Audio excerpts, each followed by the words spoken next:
All right, everybody, welcome to Math with Grace. Today we are working through Pre-Algebra, Book 802, Lessons 6 through 10. Lesson 6 is all about finding the surface area of pyramids. Now they've broken it down into 3 steps because finding the surface area of a pyramid can be a little time consuming. And the first thing that we want to do is look at the area of the square base. Okay, the base of this pyramid is a square, and therefore, first thing we do is find the area of that square, which is something we're used to doing, right? The area of a square is just the side times itself, since they're both the same. If this were a rectangular pyramid, then it would just be length times width, right? Because that's the area of a quadrilateral or parallelogram. So they do that by taking 4 times 4, and that's 16 squared. 16 centimeters squared, sorry. And then we just hold on to that number for now, okay? The next part of this is finding the area of a triangular face, okay? The area of a triangle is 1/2 the base times the height. So they figure out what that is, which is 10 centimeters squared. So the area of one triangle was 10 centimeters squared. Now, to figure out the surface area of the entire pyramid, you take 4 of the triangles, right? Because we've got 4 here all together. They've basically unfolded that pyramid and laid it flat. So you've got 4 of the triangles plus the area of your base equals the total area of your pyramid. So those are the steps that we go through to find the surface area of pyramids. Let's take a look at some of these problems. All right, so for lesson 6, for finding the surface area of pyramids, we're on page 21. We're about to flip over to 22. At the bottom of the page, they give us this pyramid. Okay, now remember that this 16 centimeters here is the height of one triangular face. And when we talk about the height of a triangle, remember that that comes from the upmost vertex and it runs perpendicular to the base. Okay, it's also called the altitude, but that's the height of our triangle.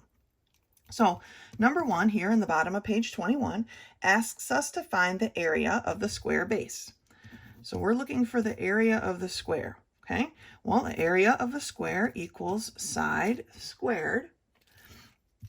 So for us, the area of our square is equal to 10 squared, right? Or 10 times 10, which is 100. Now, do not forget your unit of measure, right? We're working with centimeters here. We took 10 centimeters times 10 centimeters, so we have centimeters squared. Remember that an area is always going to be our unit of measure squared.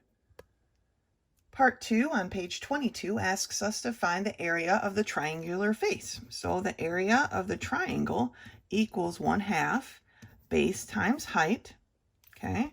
So the area of our triangle is equal to 1/2 base, which is 10, times height, which is 16. All right, now I'm going to go ahead and reduce here because this is 1/2. I can reduce it with one of these since they're both even numbers. 2 goes into 2 one time. 2 goes into 10 5 times, okay? Then you can use your trusty calculator and just figure out that 5 times 16 equals 80. And don't forget your unit of measure, 80 what? Well, we took 10 centimeters times 16 centimeters. So again, we have centimeters squared. Okay, so the area of one triangular face, all right, just one of these, is 80 centimeters squared. Okay, so then part 3 wants us to put it all together. What is the total surface area? Well, remember that the area, the total surface area, was our 100 centimeters squared base plus 4 of our 80 centimeters squared triangles, right? Because we have 4 faces of a pyramid. If we were to unfold it like they did on the page before, there are 4 faces. So we've got 100 centimeters squared plus 4 times 80, which is 320 centimeters squared, for a total of 420 centimeters squared. Okay, so our total surface area of this shape is 420 centimeters squared. Let's take a look at number 4. So if we look at problem 4, they've given us this pyramid. All right, and again, they want us to find the surface area of this pyramid. So we're going to go through the steps just like we did for problem 1 through 3. So first, we're going to find the area of the square base. Okay, remember that was side squared. So that's 5 squared, or 5 times 5, which is 25. What's our unit of measure? Feet, and an area is always squared. Okay, so that's our first step. Step 2 is to find the area of our triangular face. Well, the area of a triangle is 1/2 base, or 5, times height, which is our 6. Okay, we can reduce right here because we've got a 2 and an even number. 2 goes into 2 one time. 2 goes into 6 3 times. So now we have 5 times 3, or 15. Okay, and again, we're working with feet squared. Then the final step is to put them together. So we've got 25 plus 4 15s, right? Because we have 4 triangular faces. They come together to make this shape. So 25 plus 60, right? 4 times 15 is 60, is 85, and don't forget your unit of measure, feet squared. Okay, so for number 4, your answer is 85, feet squared. Make sure we follow each step. First, we find our area of our base. Then we find the area of one triangular face. And then in the final step, we multiply our triangular face by 4, since we have 4 triangles all together. And we add them together to get our total surface area. And that's lesson 6. Lesson 7 starts at the very bottom of page 25, but I'm here at the top of page 26. This lesson is all about subtraction and the negative sign, and they're just reviewing because we did quite a bit of this in book 1, right? So they're just trying to review to make sure you're set. I know probably from book 1 that you have a method that you like to follow. They're introducing a new method today, and so I just want you to take it with a grain of salt. Just take a look at what they're doing. If you don't like to do it this way or don't want to, then don't. Continue to do the method that you're comfortable with, as long as you're getting the right answers, right? So here is their equation, although they put commas in between, so it kind of messes it up. Here's the original equation.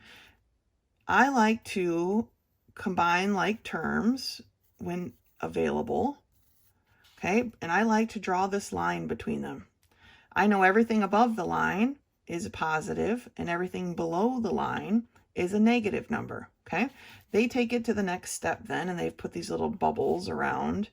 They've set the positives and the negatives together, and then they add them up. So here's the total of the positive numbers. Here's a total of the negative numbers. And then they just take 23 minus 28, and they get their answer of -5. Okay, it's not wholly different, I'm sure, than the way you're doing it, but you don't need to start doing your work this way just because of lesson 7. Okay, just consider this more practice, just working with a much larger group of numbers perhaps than you're used to. So if it's easier for you to break it up so that you can see what's positive and what's negative and then work through it in this way, then go, by all means, let's do that. So let's take a look at these problems. All right, so for lesson 7 about subtracting and negative numbers, we are on page 26. Let's take a look at number 1. I'm not going to do A with you because it's done in the book. So we're going to start at 1B. All right, here's the equation that they give us. And for now, these first 3 are positive and the last 2 are negative. All right, so if we add together the first 3, we've got 11 plus 5, which is 16, plus 4, which is 20. Okay, and if we know the second 2 are going to be negative, so I'll just put a subtraction sign. 12 plus 9 is 21. So 20 minus 21 is a negative 1. Okay, that's your answer for 1B. Let's take a look at C. This one's a little bit more chopped up, so when I separate my terms, my line looks a little bit like that. You could circle them if you want, however you are comfortable doing it. Now I know I have a 2 plus 8 plus 2, right? And a negative 3 minus 4. Those are my 2 sets of like terms. 2 plus 8 is 10, plus 2 is 12. 3 plus 4 is 7, so because they're both negative, I can just add them like normal. So 12 minus 7 is what we end up with, right? 12 minus 7 is 5, right? Let's take a look at number 2. 2A starts us off with 7 plus 6 minus 2 plus 4 minus 7. So again, I'm going to separate my terms. So now that I know I have 7 plus 6 plus 4 and negative 2 minus 7, right? 7 plus 6 is 13. 13 plus 4 is 17. 2 plus 7, because they're both negative, I can just add them like that, is 9. So it's a negative 9 now altogether. 17 minus 9 is 8. Okay. Let's take a look at part B. Let's separate 11 minus 6 minus 8 plus 2 minus 5. So we can separate our terms here. Make sure you remember the sign in front of the number belongs to that number. So do not cut off one of these signs accidentally. We've got to pay attention to that. This negative belongs to this 12 just as much as that positive belongs to that 4. All right. Here we're left with 11 plus 2 and minus 6 minus 8 minus 5. Okay. 11 plus 2 is 13. We know these are going to become a negative, so we can just put a subtraction sign there. 6 plus 8 is 14, plus 5 is 19. So we're left with 13 minus 19. Okay, well, the difference between those is a negative 6. Okay, so your answer for 2B is negative 6. 2C is 6 plus 3 minus 2 minus 4 minus 6. This one's easy to separate, right? 6 plus 3 is 9. 2 plus 4 is 6, plus 6 is 12. So we end up with 9 minus 12. And if you're using your calculator, you're just punching in 9 minus 12. It's that simple. It should give you a negative 3. All right, let's work through number 3. All right, looking at 3, for 3A, we have 13 plus 2 minus 6 minus 4 minus 8. So again, they gave us an easily separated one. 13 plus 2 is 15. 6 plus 4 is 10, plus 8 is 18. So we've got 15 minus 18. Well, 15 minus 18, the difference between those is 3, right? The 18 is a bigger number than the 15, so we know it's going to be a negative 3. All right, let's take a look at B. 6 plus 2 minus 3 plus 6 plus 7. All right, so we can separate them like this. 6 plus 2 is 8, plus 6 is 14, plus 7 is 21. Then we just have our minus 3. Okay, this is just a typical problem we can do. 21 minus 3 is 18. Okay, so 3b equals 18. Let's take a look at the last one. 3 minus 4 plus 5 minus 6 minus 7. Okay, so we've got a positive 3, negative 4, positive 5, negative, negative. All right, so we've got 3 plus 5 here, and negative 4, negative 6, negative 7 there. Okay, 3 plus 5 is 8. 4 plus 6 is 10, plus 7 is 17. So 8 minus 17. All right, the difference between them is 9. Because the 17 is larger, then it's a negative 9. Okay, we're taking away more than we have, so it's going to be a negative 9. Okay, and that's our review again of lesson 7 of subtracting and negative numbers. Lesson 8 begins on page 29, and I'm just going to read through this first paragraph here, and then we'll turn the page to 30 and we'll take a look at these problems. It says certain things that we can count on, right? 1 plus 2 equals 3. The sun will rise in the morning. A rock dropped will fall to the earth. However, many everyday happenings are not certain. Will it rain tomorrow? Will the tomato seedlings thrive? Will every student make it to the school program? Oh my gosh. Sometimes we need to make decisions about these uncertain events and how likely or unlikely they are to happen. Measuring this likelihood is called mathematical probability. Turning the page to page 30, we know that a probability is a measure of how certain we are that something will or will not happen. Okay, right now we're just talking about whether something is impossible or certain and the different variables in between. Unlikely, as likely as unlikely, likely. Okay, and that's what we're talking about right now. Okay, you wake up in the morning to a sunny day with just a few clouds in the sky. How likely is it to rain? Well, it's pretty unlikely. Is it impossible that it could rain? No, we can't say it's impossible. You never know what could happen by the afternoon. But based on the morning sky, it's fairly unlikely that it will rain. Okay, that's what this scale represents. Now I'm doing my best to fit this on the screen, but because they put this here and this here, it's kind of hard to fit it all, so you'll follow along with your book. But at the bottom of page 30, they've got these bag of marbles. It says, pictures can help us see better and understand probabilities. Look at the following 5 bags showing different mixtures of white and black marbles. Okay, so here's our different quantities, our different bags and quantities of marbles. The question's up here, and they're done for you, but we'll follow along. They want to know, is it impossible, unlikely, as unlikely, likely or certain that you'll draw a certain type of marble? So from bag 1, it is what? Impossible to pull out a white marble. Okay? So it will be impossible. There is no chance from bag 1 that you're getting a white marble. Okay? In bag 2, it's unlikely that you'll get a white marble, right? Because there's so many more black marbles than white marbles. So it's fairly unlikely that you will get a white marble. Bag 3 is as likely as unlikely, because if you counted up the marbles, you'll see that there's an even number of black marbles and white marbles.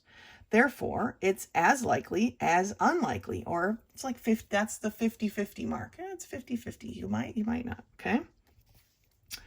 Now in bag 4, it's very likely, or not, I don't want to say very likely, it's likely that you will pull out a white marble because there are more white marbles than black marbles at this point, okay? And then in bag 5, you are certain to pull out a white marble because there are no other kinds of marbles in this bag. Okay, so that's the scale that we're working with here as we start our probabilities. So looking at a couple of these problems, problem number 1 is on page 31. It reads that Floyd carries a ring holding 5 vehicle keys, 2 tractor keys, 1 skid loader key, and 2 padlock keys. When Floyd wanted to unlock the gas pump, he forgot which of the 2 padlock keys fit the lock on the pump.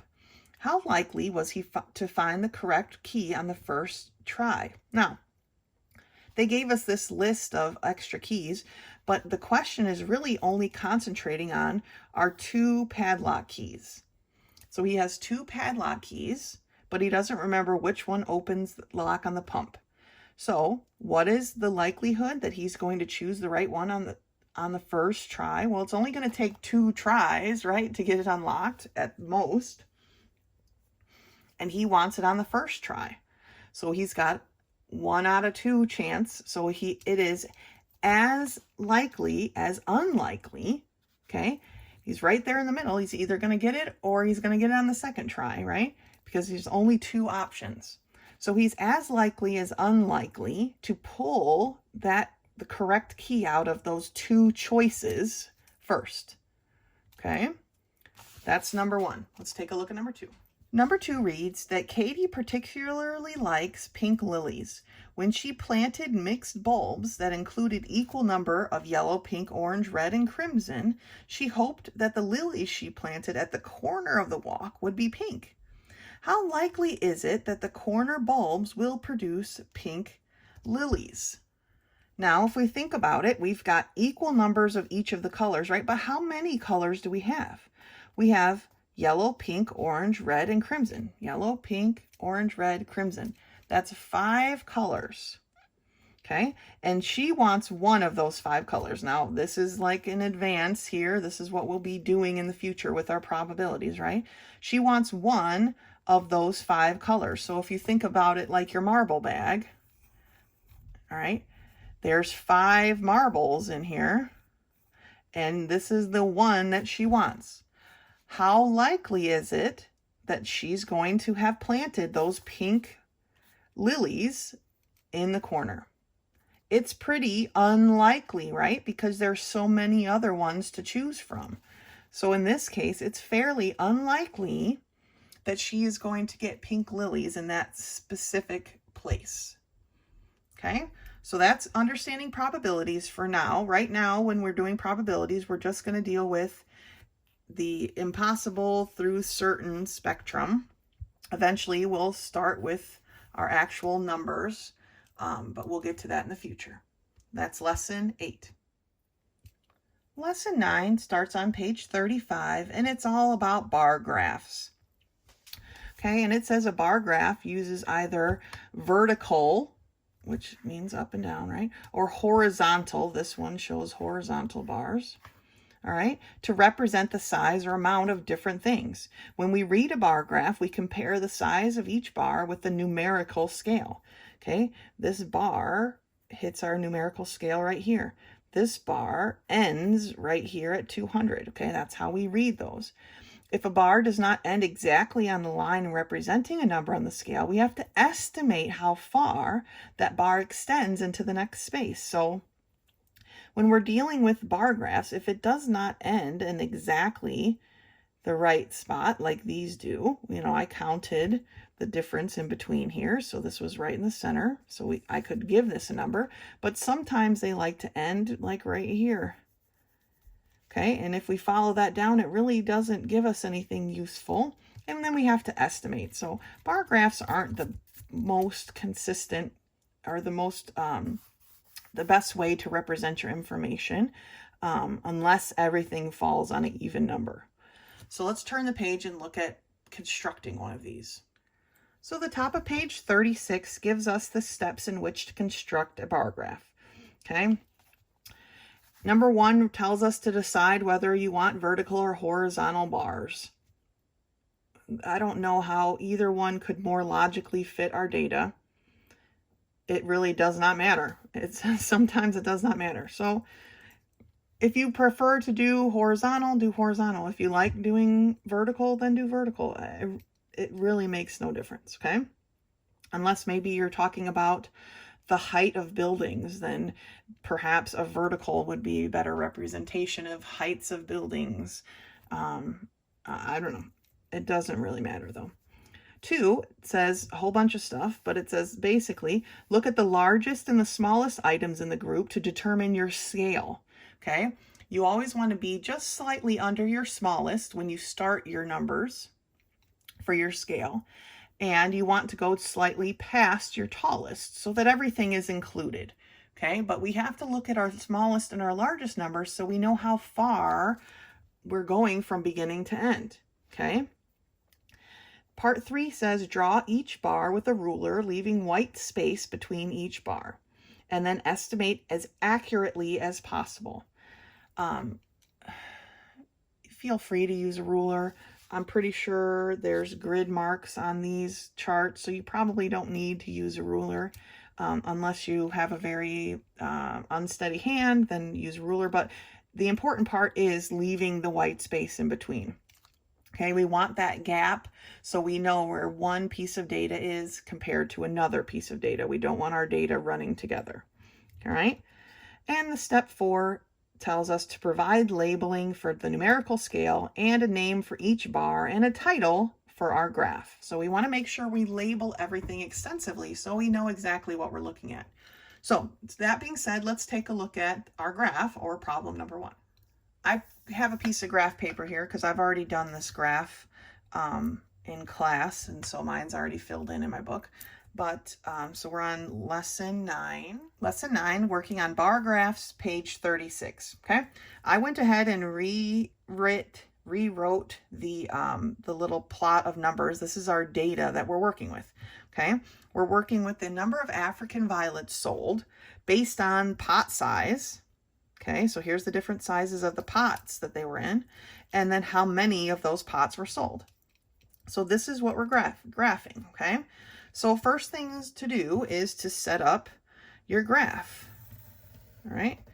And you can simply do that by following a set of dotted lines. You can work the ones at the very edge of because it gave you some graphing spot there, right, in your book. So you can you can draw your line in at the very edge of that, or you can tuck it in a little bit so that there's some extra grid marks sticking out. That's up to you.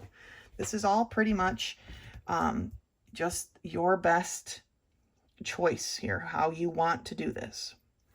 Okay, then remember, you're going to decide whether you want this to be a horizontal or a vertical.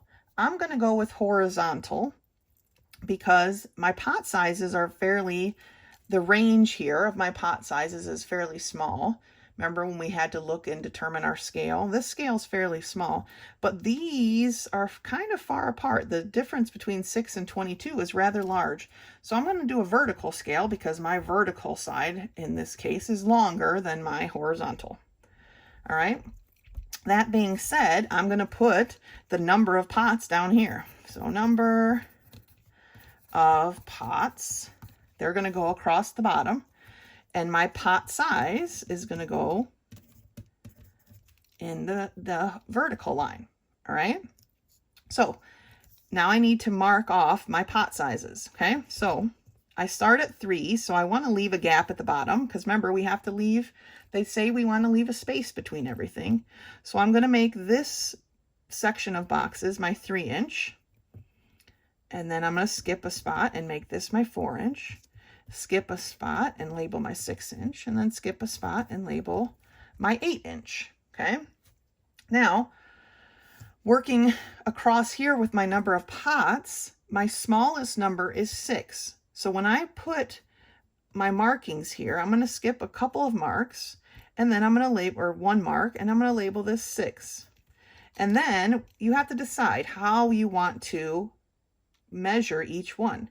Do I want each mark to represent 5 pots? Do I want each mark to represent 10 pots? Do I want each mark to represent 2 pots? I'm going to represent each mark with 2 pots because my very next measurement is 8, which is 2 pots away from 6. So I know I'm going to have something marked there. And if at all possible, I want all of my quantities to land on an end. Okay, now obviously if I'm counting by even numbers and one of these numbers was odd, it's not going to land on an end and I'm going to have to estimate. But if I can avoid estimating, I'm going to do that. So these bar graphs, these graphs that we're going to work on will take a little bit of forethought, okay? I have all even numbers here, so I know if I count my number of pots in an even way that all of these will actually end on a line, which is what I would hope my graphs do, okay? Now, that's not always going to be possible because we can't count by one. Our graph would be huge, right? And for some of these, but so sometimes we're going to have to estimate, but this one I can get away with not. So I'm going to count by twos, and I'm not going to mark every one though. That would be my 10. So here would be 12, right? 14, 16, which is one of my big ones, 18, 20, 22, 24. Now I didn't mark the 22 because I was marking every other one basically. I started marking those two just as an example, but as you can see, I went past my largest marking. Just like I started before my smallest one, I want to go past my largest one. That keeps our graphs enclosed basically. So then we just fill it in. 3, how many 3-inch pots did we sell? Well, we sold 8, right? So my 3-inch bar graph is going to go this far. Now, feel free to, I've known students who like to color each line a different color. You do you, all right? You can make this as enjoyable as you like. I just scribble it in, okay? Some people like it filled in completely. You do you. All right, how many 4-inch pots did we sell? Well, they sold 22. So if we count, we're counting by 2. My 22 mark is this line. I want to make sure it's lined up with my 4-inch pots. Okay. And then I'm just going to scribble it in. So there's the representation of my 4-inch. How about 6-inch pots? Well, we sold 16 6-inch pots, so my bar is going to go to my 16 line, and I fill it in. Right, then how many 8-inch pots did we sell? Well, we only sold 6. So the 8 bar is going to go to my 6 line, and there. Now, one thing I forgot to do is put a title, but the title's pretty easy. African violets sold. Okay, and it could be like on Saturday the whatever. All right, this is a pretty specific, or it could be the week of this, or it could be the season or the summer of 69, who knows. All right, the point is we want to make sure both of our edges are labeled clearly, and then we can easily work in our bars to have this nice representation of our bar graph. Okay, so that's lesson 9. Great job. Now, lesson 10 in most books is usually just a reminder for you to take quiz 2, which remember is in the back of your book. But this lesson 10 in this book is a little special, okay? And it gives us 3 formulas for surface areas of different shapes, and then a problem of each one to work through. Now, these surface area formulas are important. And first thing I want you to do is look at the 3 formulas and write them very clearly on your page 0. That way they'll be there for you to use on your quizzes and your tests when necessary. Okay? Then, once you've written them there, come back to me here, and then we're going to work through them, starting with number 1, which is this shape they're calling a rectangular prism. Basically a box, right? Here, I was using this for geometry the other day. Any rectangular box that you might have lying around. I apparently didn't have many, and this was the only one I could find at the time. But this is a rectangular prism, okay? It's a box shaped like a rectangle, okay? This one has these dimensions, 4, 3, and 2. So the surface area of a rectangular prism, make sure you're labeling these formulas when you transfer them because you don't want to get them mixed up with each other. Okay, but the surface area is going to be equal to 2 times the length times the width plus 2 times the width times the height plus 2 times the length times the height. Okay, It's kind of a long formula. That's why I want you to write these on your page 0, because I don't want you to have to stress out about trying to memorize them. Again, I don't want to know what you can memorize. I want to know what you know how to use, okay? So moving forward, here's our surface area. We're going to substitute in, and I'll label these so that we can follow along. Here's our length. We'll call this one our width, and this 2 is definitely our height, all right? So 2 times my length, which is 4, times my width, which is 3. Okay, right now I'm just going to rewrite the formula, substituting in the information that I have. 2 times the width, which is 3, times the height, which is 2. All right, plus 2 times the length, which is 4, times the height, which is 2. All right, that is the complete formula all written out. So my surface area for this rectangular prism is 2 times 4, which is 8, times 3, which is 24, plus 2 times 3, which is 6, times 2, which is 12, plus 2 times 4, which is 8, times 2, which is 16. Pulling out your calculator, or however you want to do it, adding those 3 numbers together tells us that this shape's surface area, this rectangular prism, is 52, and if you look in the book, they just wrote units, right, squared. Okay, surface area, because we had to multiply 2 things together here, we're talking about units squared. Now, they didn't give you units. They didn't give you units like inches or feet or centimeters, right? So they just call it units squared. Let's take a look at number 2. Number 2 is a square pyramid. Now, it's called a square pyramid because the base is a square, right? If it's 5 here, that means it's 5 in the back. And if this side is 5, that means it's 5 over here. So this is a square base. Therefore, it makes this a square pyramid. And I know what you're thinking. You're thinking, Miss Howell, we just did this in lesson 6. And you're right. Except now we have a fancy formula. Okay, so the surface area of our square pyramid equals 4 times 1/2 base times height. Because remember, we have 4 triangles. That's what this is, area of a triangle. And there's 4 of them. Plus the base squared, which is just the area of our square base. Okay, so it's the same steps that we took, except we broke it down into 3 parts.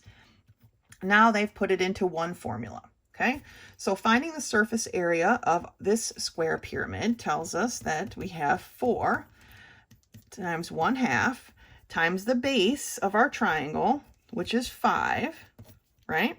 Times the height of our triangle, which is 10, plus the base squared. Now the base is this 5, so it's 5 squared, right? So surface area is equal to, let's reduce right here. 4 divided into half is 2, right? Because 2 goes into 2 one time, and 2 goes into 4 2 times. So now we have 2 times 5, which is 10, times 10, which is 100, plus 5 squared, or 5 times 5, which is 25. So the surface area of this shape is equal to 125, and again, they just put units squared. Okay? So, yes, we did square pyramids in lesson 6. Here is our new formula. Okay, make sure you write that on page 0. Let's take a look at this last one. Number 3 on page 41 is called an isosceles triangular prism. Now, if you remember what we talked about isosceles triangles, an isosceles triangle is a triangle who has at least 2 sides equal. And here, by the drawing, tells us that the side of this triangle is 5. So we know by the name, the isosceles triangle, that this side is 5 as well. Okay, because that's the 2 sides of our triangle, and our base is 6. So we know that these are the 2 equal sides because they're telling us it's an isosceles triangle. We know that 2 sides must be equal, at least. This one's a 6, this one's a 5, so this one as well must be a 5. That's just what we can learn from the name. Okay, but it has its own surface area formula, and its surface area is 2 times 1/2 base times height plus 2 times length times width plus base times length. Okay, weird formulas. Just need to write them onto your page 0 and know what the different things represent. So the first thing I want to do is label my different parts in my drawing. Okay, this 4 is definitely my height, and the 6 is my base because we're talking about a triangle here. 8 is my length, and 5 is my width, because if you look here, this side, okay, it is a rectangle, right? So that is my length and my width. That being said, now we can substitute in what we have. Our 2 and our 1/2 cancel each other out, so we're left with our base, which is 6, times our height, which is 4, plus 2 times our length, which is 8, times our width, which is 5, plus our base, which again is 6, times our length, which is 8. Right? So now we've substituted in everything we needed from this formula. Okay, we labeled our different parts so that it would be clear what needs to go where. So our surface area is equal to 6 times 4, which is 24, plus 2 times 8, which is 16, times 5, which is 40. No, it's not. It's 80. I'm sorry. 8 times 5 is 40, times 2 is 80, but 2 times 16 times 5 is still 80. My bad. It doesn't matter which order you multiply these in. And then 6 times 8, which is 48. So adding these all together, we find that our surface area is equal to 152 units. Oh, my goodness. Squared. Okay. 24 plus 80 plus 48 is 152 units squared. Okay, like I said before, lesson 10 is usually just a reminder to take a quiz, but this time it gave us these 3 really important surface area formulas, and I wanted you guys to see them in action, and I need you guys to write them on your page 0 so that you have them for future quizzes and tests at your disposal. Please label them so that you know what each one represents. That's all I have for you this week, so until next time.